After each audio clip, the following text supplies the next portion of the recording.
Welcome to Module 1. In this module, we will provide you with an overview of MOTOTRBO CPS 2.0. MOTOTRBO Customer Programming Software, CPS 2.0, provides a programming interface between a PC and MOTOTRBO radios and repeaters. It enables you to easily program the devices using code plugs and manage their software updates. A typical software package contains platform-specific software components, such as firmware, code plugs, language packs, and selling features. Licenses required. MOTOTRBO CPS 2.0 is a purpose-built application, focusing on the basics for provisioning needs. It provides an updated, modern interface, unified between CPS 2.0 and radio management for ease of use and your comfort. This unified approach will also make it easier to learn and manage new feature capabilities across both of our programming platforms. Additionally, it's a lightweight software suite, which allows programming flexibility in the field, especially needed in emergency programming support scenarios. MOTOTRBO CPS 2.0 software application is a running change for the CPS software application used for programming MOTOTRBO radios and repeaters. Compared to the legacy CPS, we have introduced multiple improvements and new features, including easier application installing. You just need an installation package and administrator rights on your computer to have the software up and running. Improved navigation for programming. All the functionalities are easily accessible with just a few clicks. Migration support from legacy CPS. CPS 2.0 allows the user to open code plugs used in legacy CPS and save them in the new file format. Migration support to radio management. The procedure to migrate from CPS 2.0 to radio management has been simplified. Clone Express. A new workflow that allows the user to build a code plug and clone it with a single button press. Recover license. A new single button procedure that allows the user to recover licenses into another instance of CPS 2.0. In Module 2, we will go through the download and installation process for MOTOTRBO CPS 2.0. You can download MOTOTRBO CPS 2.0 from Motorola Online, MOL. You can also install it directly from the DVD provided to you as part of the purchase. Please familiarize yourself with the system, hardware, and software installation requirements for the installation of the MOTOTRBO Customer Programming Software 2.0. Before you install CPS 2.0, make sure no devices are plugged into your computer and no other programs are running. To begin, locate and double-click the installation.exe file downloaded from MOL or MyView. If you wish to install from DVD, insert the master DVD into your DVD drive and wait for the auto-install program to start. If the program fails, navigate to the installation.exe file on the DVD and double-click it. From now on, follow the steps shown on the screen. Please note that you can have both the legacy CPS and the new CPS 2.0 installed on your computer. Not only is it possible, but it's also a good practice to keep both versions on your PC in case you need to access older archive files or operate mixed models of your radio fleet. In Module 3, we will have a look at the MOTOTRBO CPS 2.0 user interface. At the point you are ready to launch CPS 2.0 for the first time, make sure you or your IT department have administration rights on the computer where CPS 2.0 will be installed. Double-click the CPS 2.0 icon on the desktop to start CPS 2.0.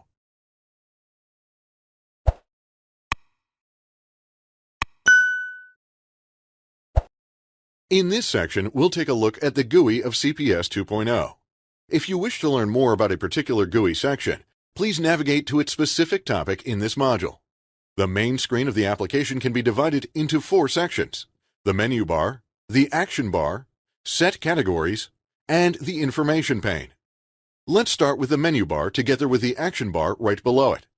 These 2 bars allow you to access all of CPS 2.0 operations. The menu bar contains options divided into distinct sections, whereas the action bar allows for quicker access to the most common functions. Below the action bar, on the left of the screen, we have the Set Categories menu. You can use set categories for navigating the user configurable radio parameters within a CPS 2.0 archive file. Radio parameters are organized into folders called sets.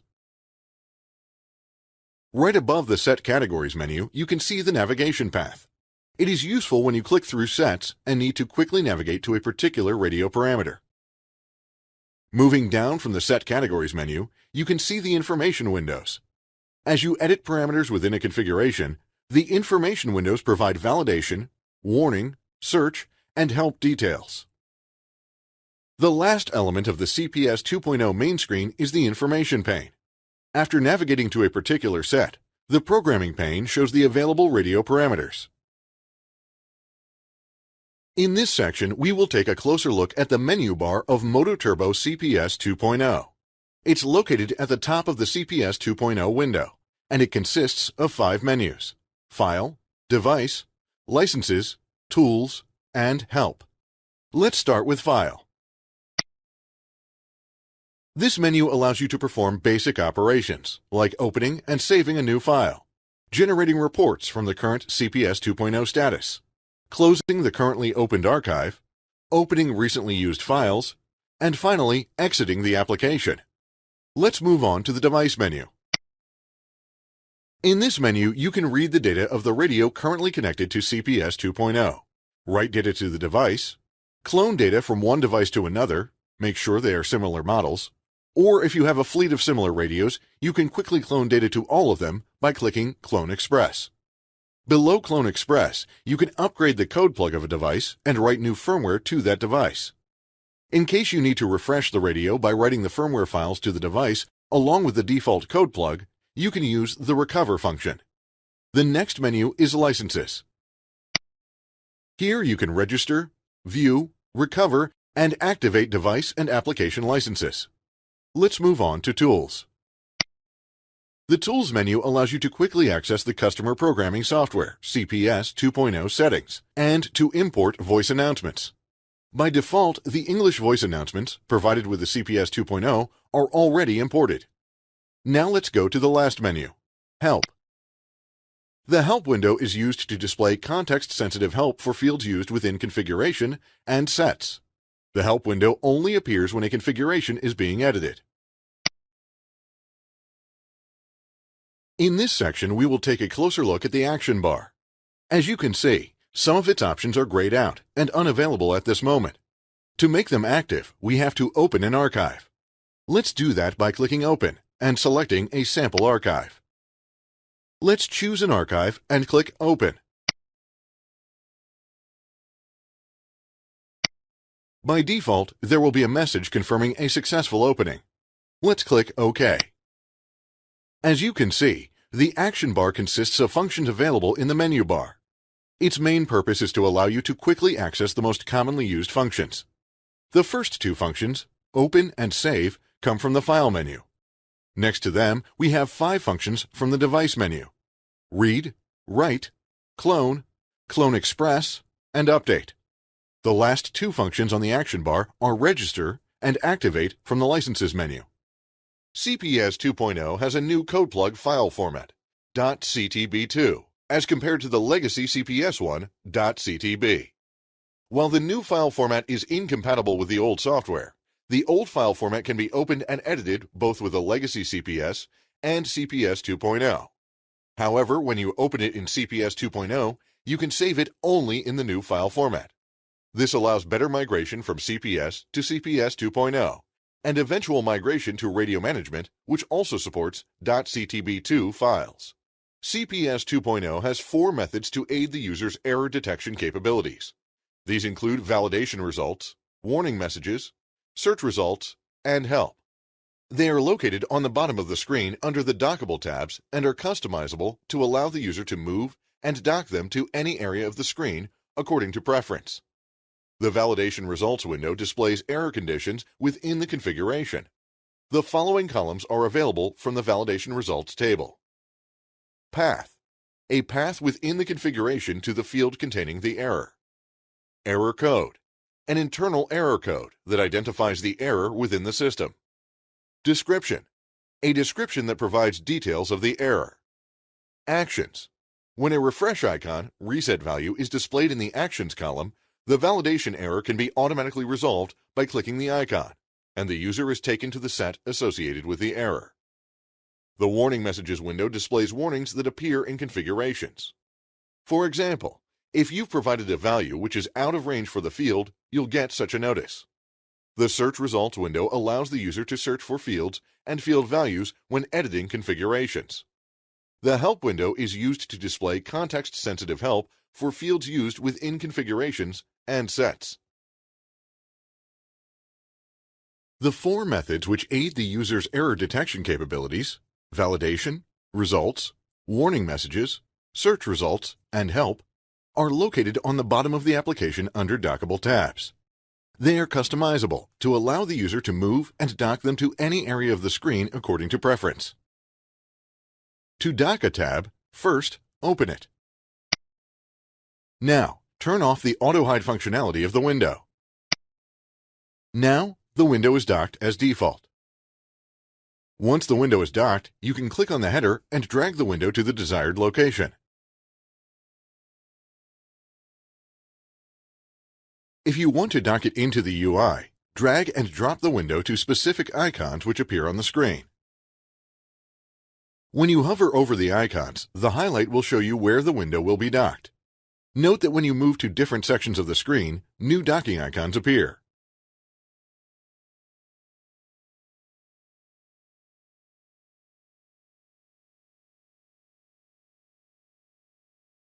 CPS 2.0 introduces a grid-centric configuration, which will present the user with a total view and allow them to update multiple fields in a single window. The idea is to allow the user to add, edit, and delete data with the fewest clicks possible. Another important add-on includes the ability to open multiple code plug windows simultaneously. In addition, there is a new workflow support to allow the user to copy and paste data across multiple open CPS 2.0 code plugs. Radio management users will now be able to copy and paste data across an RM configuration client and CPS 2.0 open code plug.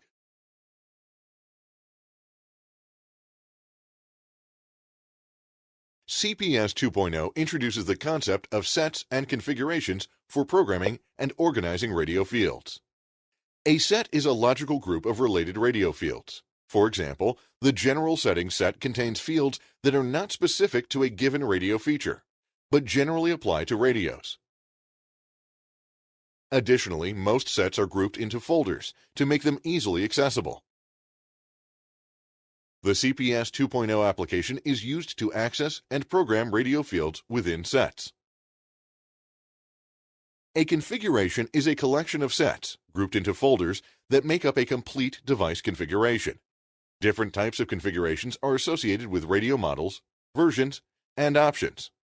Once the configuration is transferred to a device, it forms the code plug of the device.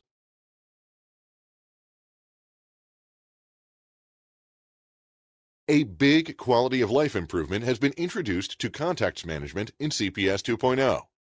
In legacy CPS, the user would first need to select an individual call type and assign a contact. The process would need to be repeated with every single call type. With CPS 2.0, the user selects a contact from the list and associates any required call types to it. This allows for better structure and organization to manage parameter association.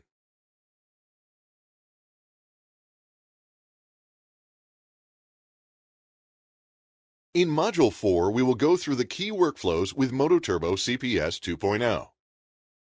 Using the USB cable applicable for your device, plug it into the USB port of your PC with CPS 2.0 software installed. In this section, we will take a look at reading a device's data. First, make sure that your device is connected with the programming cable and turned off.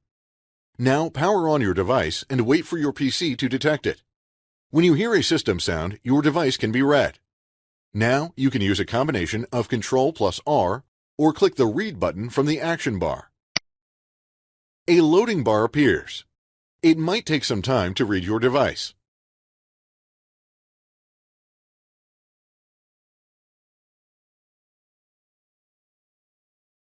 If CPS 2.0 successfully loads your device's data, it will display this message.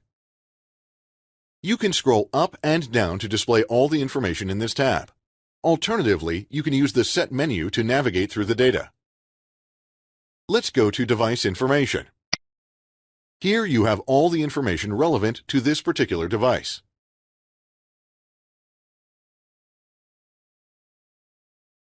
In this section, we will take a closer look at opening, editing, and saving code plugs. Let's open an archive by clicking Open straight from the action bar, or go to File and then click Open. Let's choose a sample archive and click Open. Once the archive loads, close the pop-up message. Now, in the Set Categories menu, we can easily navigate through the radio's data. First, let's go to the Device Information tab to see if we can edit any information there. As you can see, all the fields in this set are uneditable. Let's move on to the General set and edit some information there. This set has many different subtabs. Let's open General Settings. In this tab, we can edit a lot of information. For example, let's change the radio alias for this radio. Now let's change radio ID using the up and down arrows. As you can see, the General Settings tab also has many submenus available at the top of the information pane. Let's go to Battery Saver and see what we can edit there. Here we have many options that influence the battery life. We can extend it by, for example, disabling all tones. Let's do that. Okay, let's edit one more tab before saving the changes. Let's go to Text Messages from the Set Categories. Here you can enter messages that can later be assigned to a programmable button to quickly send them. Let's add a sample message by clicking the plus button.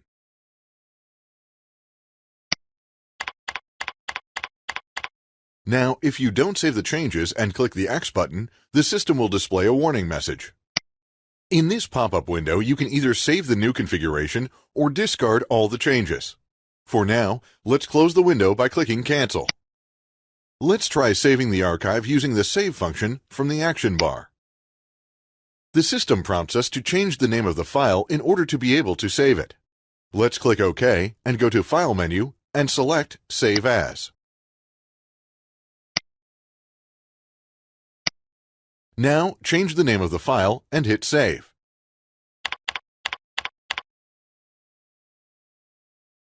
Our newly configured archive has been saved.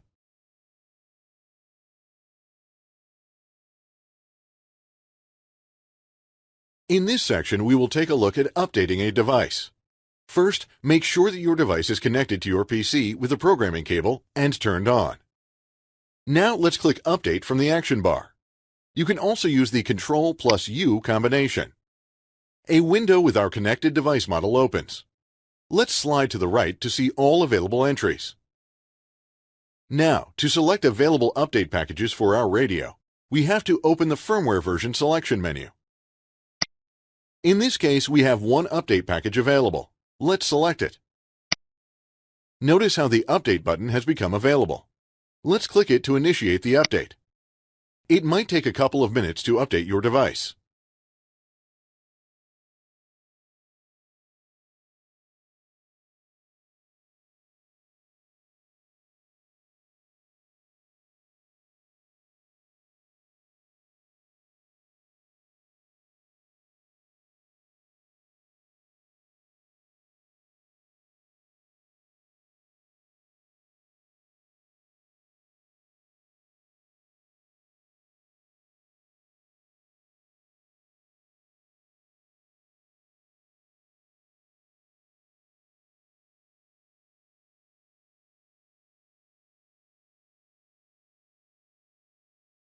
If your update is installed successfully, you will get this message. Let's close this message by clicking OK.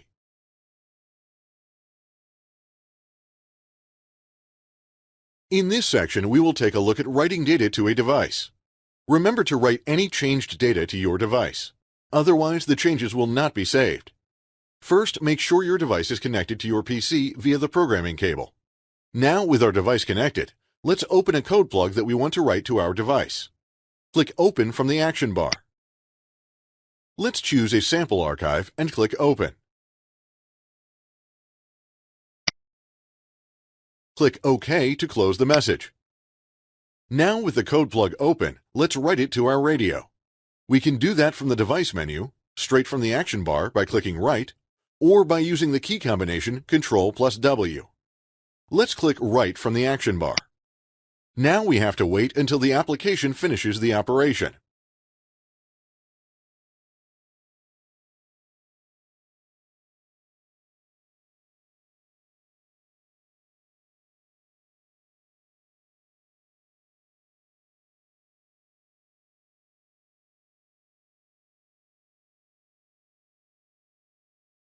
If the write operation is successful, you will get this message. Let's click OK. Now your device will restart with the new code plug written into it. Motorola Solutions is exploring ways to enhance the overall user experience and improve cycle time response on customer-found software issues. CPS 2.0 provides an optional method to automatically collect information and send error logs to Motorola Solutions support team. The error logs include scenarios related to workflow errors, feature abnormality, critical software errors, and performance issues. The logs are automatically saved locally on your PC in Program Data, Motorola, MOTOTRBO CPS 2.0, Log, and may be automatically sent to a Motorola Solutions server if the feature is enabled in your CPS 2.0 settings. In this short section, we will take a look at how to enable uploading application logs to a remote server. To configure that setting, let's go to Tools menu. Now click Settings. In the Settings window, we have to go to Log. If you want to allow automatic log uploading, check this box. Always remember to save any changes you want to keep. You have to restart the application for the changes to take effect.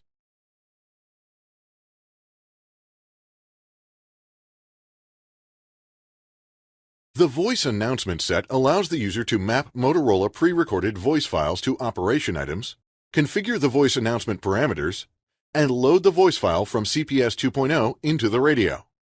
The recorded content is played when the user triggers the relevant operation item or a certain operation occurs, such as a channel announcement during the radio power-up. First of all, open a code plug or read a device.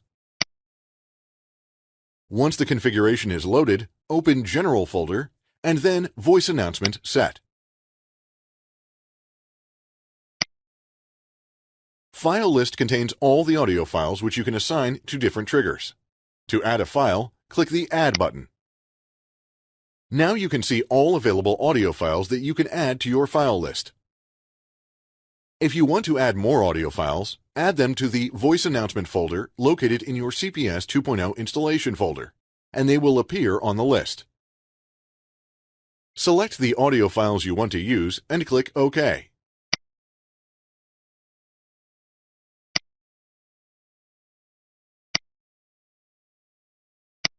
If you want to delete a file from your file list, click on it and then on the Delete button. Once you have some files on the file list, you can assign them to specific triggers. Scroll down to Voice Announcement File Selection.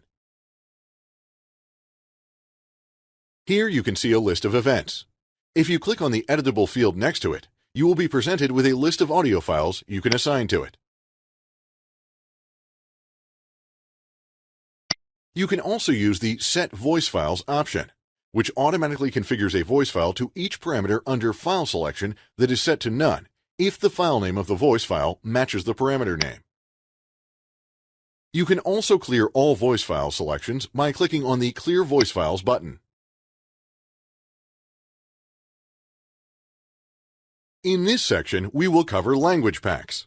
Language packs can be added from within an archive. Let's open one. Click Open from the action bar.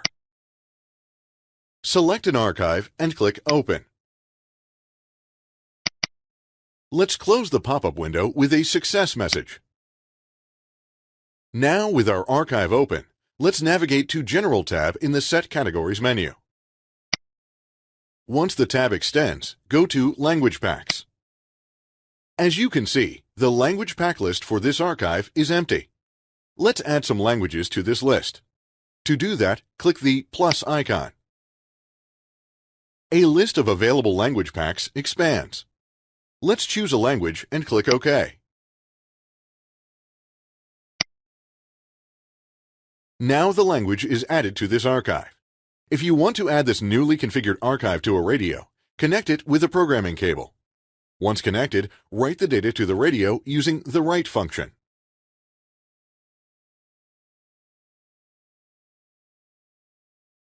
In this section, we will take a look at one of the new features of MOTOTRBO CPS 2.0, Clone Express.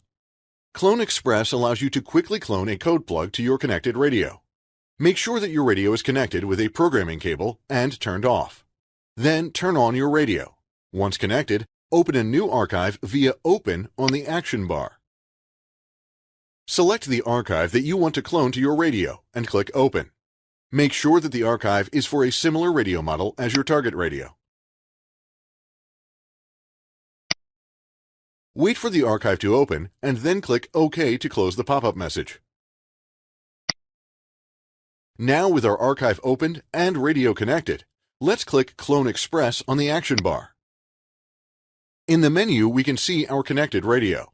Let's click Clone to start the cloning process. The cloning process may take a while.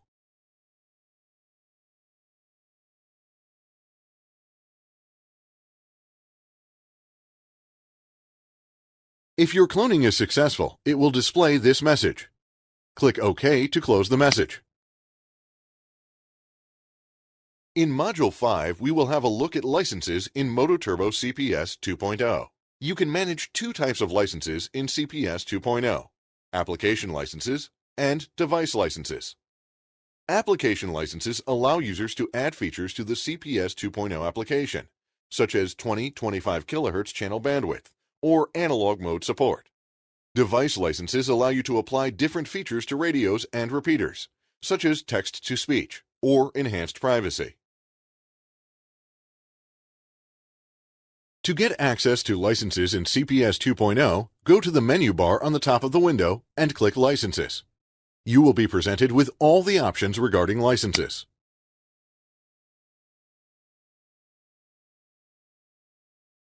Application licenses allow users to add features to the CPS 2.0 application. In CPS 2.0, you have the option to register, view, and recover them.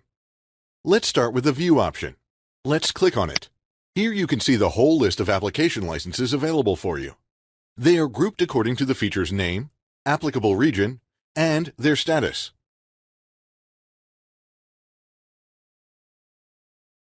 Before you can start using a feature on your CPS 2.0 application, first you need to register its license. You don't need to connect any devices, yet an internet connection is required. First of all, click on Licenses on the menu bar and choose Register Application Licenses. In this window, you will be required to provide the Entitlement ID, EID. Once you do it, click Query. The feature name, applicable region, available count, and original purchased count for each feature within the EID are listed. Select the feature to be registered. Click Register.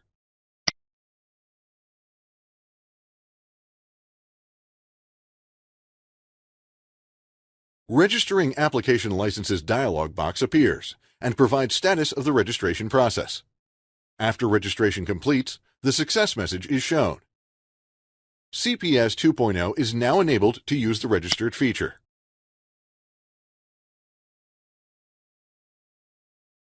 This Recover Application Licenses process allows the user to recover, re-download, all registered application licenses to this PC.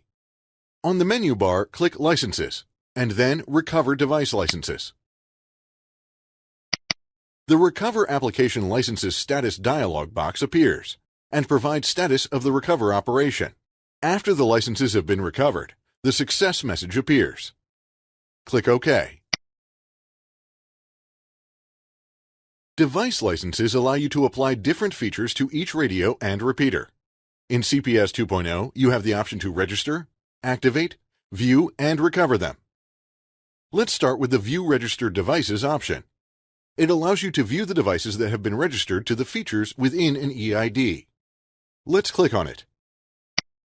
First of all, you need to provide the EID number of the license. Next, click Query. Select a feature available under the EID and click Next. The Registered Devices page lists the serial numbers of the devices registered for the selected feature. Before you can start using a new feature on your device, first you need to register and activate its license.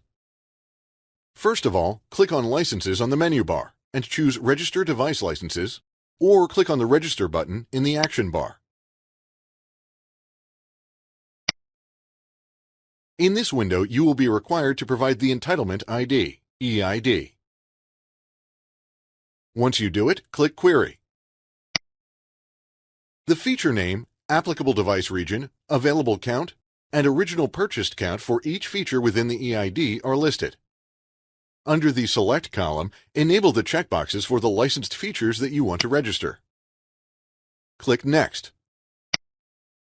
Now you need to enter the serial numbers for the devices that you want to activate the selected features on by using one of the following buttons. The Add button.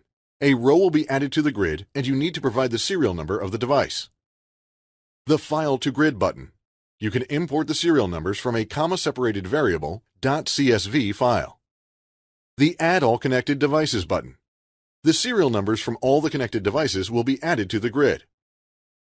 We're going to use the first option. Click on the Add button. Now provide a serial number of your device. Click the Register button.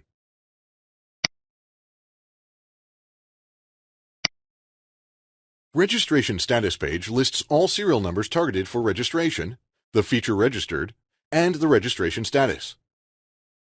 If status is Feature Registered Successfully, the feature is now ready to be activated in the device. Once you have the license registered, now it's time to activate it. When the activation process has completed, the license features are enabled in the device and ready to be configured via CPS 2.0. First of all, you need to connect the radio, which has had features registered or recovered, to this PC.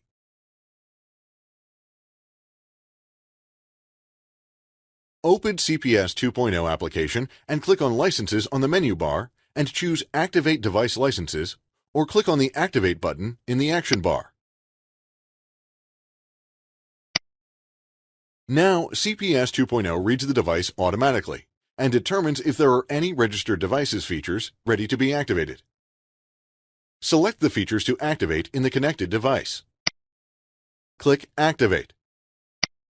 CPS 2.0 activates the selected feature in the device resets, and the results of the activation process is displayed in the activation status screen. The device is now ready to be configured via CPS 2.0. The Recover Device Licenses process allows the user to download device licenses that were registered on another PC or download updated device licenses for the Software Update Management feature. On the menu bar, click Licenses, and then Recover Device Licenses. Now you need to enter the serial numbers of the devices you want to recover licenses for by using one of the following buttons. The Add button. A row will be added to the grid and you need to provide the serial number of the device. The File to Grid button. You can import the serial numbers from a comma-separated variable .csv file. The Add All Connected Devices button. The serial numbers for all the connected devices will be added to the grid. We're going to use the first option. Click on the Add button. Now provide a serial number of your device. Click the Recover button. The CPS 2.0 contacts the Motorola licensing server and downloads all the licenses registered to the specified devices.